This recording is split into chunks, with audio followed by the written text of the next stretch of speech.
But we begin with some breaking news in 38 Studios inside the scandal. We've just learned a judge may decide to keep some of the documents from the 38 Studios case under wraps. 2 hearings are set for next week for the judge to decide what will see the light of day. Target 12 investigator Tim White broke the story on WPRI.com. He joins us now in studio, and this order could potentially have a dramatic impact on the release of these documents, Tim. No question about it. It absolutely could. We were told yesterday that the material could be released next week.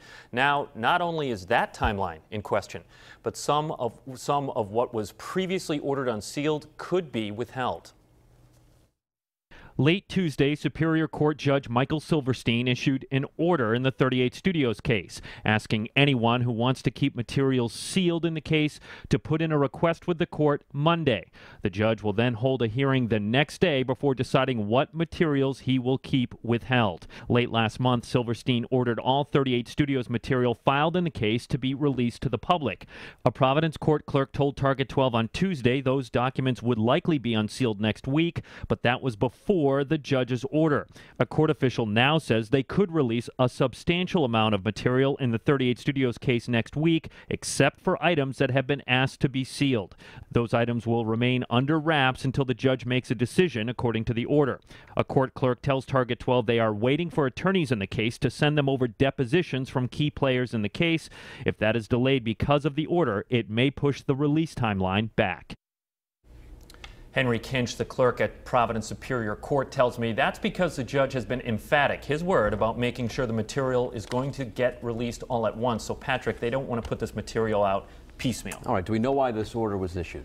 Well, not for sure, but it's likely because some of the parties in the case raised an issue, so the judge wants to hear exactly what the concerns are. We don't know who had a problem and if it were with certain documents, but clearly behind the scenes someone raised a red flag, and we're going to probably know a little bit more about that next week. Now, we've heard that there's tens of thousands of pages that yes. will be released here when this does happen. Do we have sort of a sense about how they're going to go about doing this? Yeah, we do.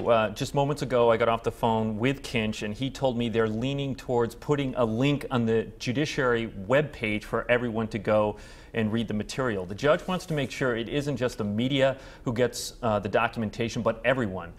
Let's hope, Patrick, the site doesn't crash when they put that on there. One final question. Sure. If all of it doesn't get released, right, if some of it is sealed and some of it is unsealed, there's going to be a lot of people in this state not too happy with that kind of a decision.